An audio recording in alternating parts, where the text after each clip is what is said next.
안녕하십니까 시청자 여러분, 박정호입니다. 자, 금요일 오후 여러분들이 기다리시던 시간 지금부터 진행을 해보겠습니다. 최진봉 성공회대 교수 나와 있습니다. 안녕하십니까? 안녕하십니까? 네. 네.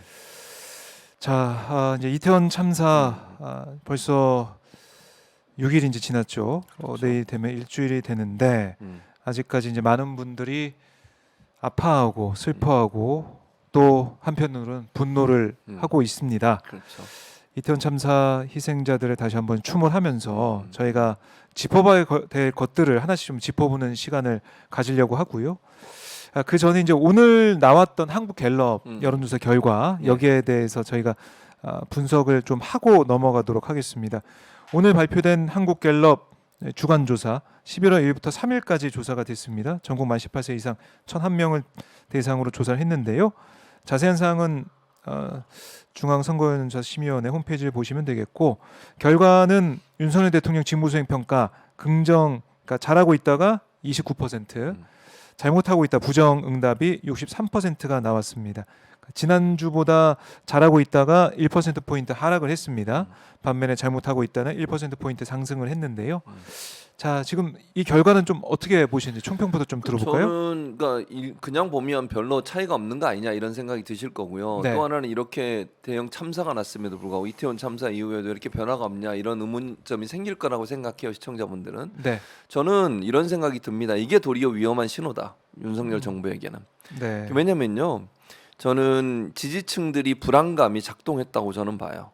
이게 무슨 말이냐면 이태원 참사가 터지자마자 정부의 무능 그리고 제대로 대응하지 못한 부분에 대한 분노, 이게 엄청나게 지금 상승하고 있는 상황 아니겠습니까? 네. 그런 상황에서 이러다가 진짜 까딱 잘못하면 정권에게 상당히 이제 안 좋은 상황이 올 수도 있겠구나, 우려가 있지 않나 하는 생각이 듭니다. 그러면 싫어도 결집을 하게 돼 있어요. 네. 어떤 사람들이 결집을 하냐면 보수 정부가 들어섰을 때 이익이 되는 기득권층, 그 층은 결집을 해야 되죠. 왜냐하면 그래야 본인들이 갖고 있는 기득권을 놓치지 않을 수 있거든요. 네. 예를 들어서 극우적 성향을 보이는 어떤 시민사회 단체라든지 극우적 성향을 보이는 어떤 모임이라든지 이런 모임들에 소속돼 있는 사람들이 있죠. 위기감이 더 커지지 않겠습니까? 그러니까 쫙 결집을 하는 거죠. 네. 일단 지켜내고 보자.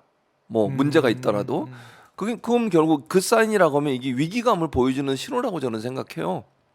그리고 어느 순간 임계점이 딱 도달하잖아요. 그럼 그들도 돌아서게 돼 있어요. 지금은 아니지만 네. 아직까지는 아니라고 보는 것 같아요. 왜냐하면 정권 초기라고 생각하는 거, 정권 초기이기 때문이라고 생각하는 분도 있을 것이고, 어쨌든 지금 정부가 무너졌을 때 올 수 있는 여러 가지 그 본인들이 당할 수 있는 불리, 네. 이 부분에 대한 고려, 그리고 보수 정부가 어쨌든 들어선 지 얼마 되지도 않았는데 무너지는 것을 막아야 되겠다는 불안감, 이런 불안감들이 결집하면서 29%라고 하는 그런 퍼센트가 나오지 않았나는 개인적인 생각이 있습니다. 제가 볼 때 심적으로는 네. 실망스럽고 도저히 이해가 안 되고 지지할 수 없는 상황임에도 불구하고 본인들의 이해관계 때문에 지지를 해야 되는 상황, 그 상황이 결국 지금의 이 여론조사 결과가 나온 게 아닌가, 저는 그렇게 분석을 합니다. 네. 자, 29%가 오히려 이게 지금 위기 신호다 이렇게 말씀을 하셨습니다. 불안한 신호다 네. 말씀하셨는데, 자, 이태원 참사 관련해 가지고 여러 가지 뭐 수사도 진행되고 있고 감찰 얘기도 나오고 있고 책임 소재를 따지는 얘기가 나오고 있는데, 이게 현재는 이제 경찰에 대한 뭐 일선의 경찰관, 그러니까 112 네. 신고 받은 그 상황부터 해서 지휘 체계까지 다 이제 들여다보고 있잖아요. 그렇죠. 그래서 우리 국민들의 관심이 뭐 한편으로는 애도 기간이라서 애도해야 된다는 얘기도 있지만, 한편으로는 경찰이 이렇게 왜 대처를 못했냐 이런 지적도 좀 하고 있는데, 어떻습니까? 교수님이 보기에는 우리가 이제 잘 이제 보고 있는 건지, 사안을 경찰의 책임으로만 이제 놓고 잘못 대응한 걸로 이렇게 수사하고 넘어가면 되는 건지 어떻게 보고 계세요? 전혀 아니죠. 경찰이 대응을 못했다, 물론 그런 부분이 없지 않아 있다고 저는 봐요. 그러니까 네. 경찰이 제대로 잘 관리를 하고 대응을 했으면 1차적으로 문제를 해결할 수 있었겠죠. 그러면 경찰이 과연 그런 대응을 못한 부분이 경찰만의 문제냐 하는 문제예요. 저는 그렇게 보지 않고 국가 전체의 시스템의 붕괴라고 저는 생각해요. 안전관리를 제대로 하지 못하는 국가 시스템의 붕괴, 즉 파출소에 있었던 이태원 파출소에서 그런 얘기를 하잖아요. 거기에 소속돼 있는 한 경찰관이 올린 글을 보면 네. 기동대 요청을 이미 며칠 전에 했고 그럼에도 불구하고 묵살당했다는 거 아닙니까? 그리고 현장에서 당일날 기동대가 용산 쪽에 더 많이 가 있었고 시위를 하는 쪽에 더 많이 가 있었고 이쪽에는 별로 없었어요 숫자가. 그랬죠. 그렇죠. 기동대. 그렇죠. 그 112에도 여러 번의 신고가 들어갔음에도 불구하고 그게 제대로 작동하지 않았던 이유가 뭘까 하는 부분을 찾아내야 되는데 그 원인이 단순히 경찰 내부의 문제냐 또는 경찰의 하위 직급에 있는 사람들의 문제냐 그건 아니라는 거지. 그분들은요 지시와 명령에 따라 움직이는 거예요. 판단은 어디서 하는 상부에서 하는 거예요. 상부에서 인력 배치도 그렇고 어느 쪽이 어디로 가라 이것도 어디서 결정합니까? 상부층에서 결정하는 거예요. 그날에 예를 들면 전체적으로 경찰 인력을 운영하는 과정에서 경찰청이든 행안부든 이런 상부 기관에서 어디에 더 많은 인력을 배치하고 기동대를 어디로 파견하고 이런 부분들에 대한 조율이 이루어지는 거잖아요. 네. 그게 처음부터 잘못된 거잖아. 그러면 예컨대 시위대의 문제도 그래요. 시위를 막기 위해서 보냈다고 하는데 그 시위가 일어났던 여러 곳에 인원이 100명도 안 되는 시위가 엄청나게 많았어요. 그날 그 기동대가 간 시위대 그 대응하러 간 곳이 인원이 뭐 40명 어떤 데는 50명 이런데 이런 시위를 하고 있는 데 다 갔다는 거예요. 거기 방어하러 갔다가 결국은 거기 막으러 갔다가 이 참사를 못 막은 거잖아요 결국. 그러면 어디가 중요하고 뭐가 중요하냐 하는 부분을 제대로 파악하지 못한 거예요. 네. 그리고 충분히 언론에서도 그렇고 분위기도 그렇고 왜냐면 마스크 지금 다 벗고 실외에서는 지내잖아요. 그런 상황에서 이태원에 엄청나게 많은 사람이 올 거라는 걸 이미 예측 가능했고 언론도 그렇게 보도를 했어요. 그럼 거기에 맞는 매뉴얼대로 인력을 배치해야 되는 거 아니에요?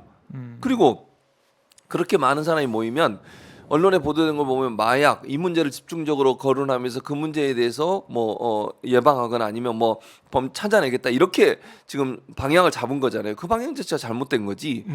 그 인원이 그렇게 많이 모이고 그 좁은 동네에 그렇게 많은 사람이 모였을 때 올 수 있는 여러 가지 안전의 문제에 대해서는 왜 고려를 안 했냐는 거예요. 그러면 또 하나 용산구청이라고 하는 것이 관할 구청이잖아요. 그 구청이 그럼 제대로 대응했냐의 문제도 우리는 따져봐야 되는 거잖아. 용산구청장의 대응을 보면 현상이래요. 현상. 현상이란 그렇죠. 말이 대체 뭐예요? 축제가 아닌 나는 현상. 주체가 아니라고 그러면서 현상이 뭐예요? 대체? 나는 그 말의 현상. 의미를 이해를 못 하겠어요. 그분이 현상이란 건 나타나는 어떤 상황을 얘기하는 거잖아. 네. 그게 무슨 말이에요? 주체가 아니고 현상이다. 대비되지도 않아 두 개의 단어가. 축제가 아니라 현상이다.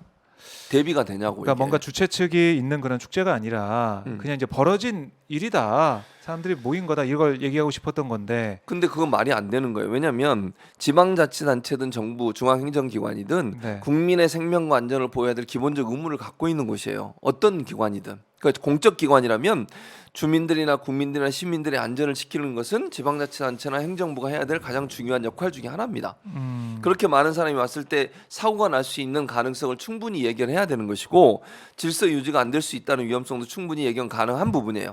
그러면 그걸 잘 할 수 있도록 행정 계도를 하든 아니면 누군가 인력을 배치해서 그런 부분이 잘 운영될 수 있도록 안내를 해야 될 거 아니에요. 심지어 그 사고가 난 현장 같은 경우도 거기에 몇 명만 있으면 많은 사람이 필요하지도 않아요, 사실은. 네. 저는 그렇게 생각하지 않습니다. 예를 들면 누군가가 위하고 밑에서 안내만 해줬어도 돼. 여기는 이쪽 길로 가는 겁니다. 일방통행을 하겠습니다. 다른 길을 이용하세요라든지 네. 또는 옆쪽으로 해서 중간에 줄을 하나 쳐놓든지 그것만 해놨어도 그렇게 안 됐을 거예요. 올라가는 길과 내려가는 길을 분리만 해놨어도 그런 네. 일이 일어났겠어요? 아무도 그걸 안 하고 있었던 거야. 그러면서 현상이다. 아니 현상이라고 하는 것은 사람이 많이 모일 것에 대해서 예측 가능한 것에 대한 현상을 이해하고 그 현상에 맞게 대응 매뉴얼을 만드는 것은 지방자치단체가 해야 될 일이에요. 또 경찰이 해야 될 일이고 행안부가 해야 될 일이고 네. 그 일을 제대로 안 한 거잖아요. 그러면서 이게 주체가 아니니까 상관없다는 식의 말을 하는 게 말이 되냐는 거예요. 예상 못했다는 게 말이 돼요? 매년 있었던 일인데. 그럼 매년 있었던 일이죠. 그리고 예전에는 거기를 일방통행을 한 경우도 있었다잖아요. 그리고 도로까지 막고 차량 통행을 막으면서 그리고 사람들이 통행할 수 있는 길도 열어줬고 그래야 많은 사람이 통행하는데 문제가 없을 거 아닙니까? 예전에는 다 그렇게 해왔는데 왜 바뀐 건 단 하나 서울시장 바뀌었고 용산구청장 바뀌었어요. 그거 이외에 바뀐 게 뭐가 있냐고 지금. 아니 그럼 예전에 심지어 마스크 쓸 때도 한리움 파티는 있었어요. 그 당시에도 행사가 있었고. 이제 일찍 이제 끝났다는 게 이제 다르겠죠. 그렇죠. 다르지만 인원이 많이 모인 건 사실이잖아요. 또 네. 그 코로나 이전의 상황을 보면 훨씬 많은 사람들이 모였었어요. 그러면 지금 마스크 벗고 코로나 이제 뭐 완전히 코로나 벗어난 건 아니지만 일상생활로 많은 부분 돌아왔잖아요. 네. 그랬을 때 원래 코로나 이전의 상황으로 갈 수 있다는 예상을 왜 못하냐는 거예요. 제 말은. 그건 예상 가능한 거잖아요. 그럼 구청이나 아니면 서울시청이 그런 부분들을 잘 관리할 수 있도록 하는 그런 매뉴얼을 만들어야 되고 대책을 세웠어야 되는데 그 대책이 전혀 안 이루어지고 있었다는 거잖아요. 그게 문제라는 거예요.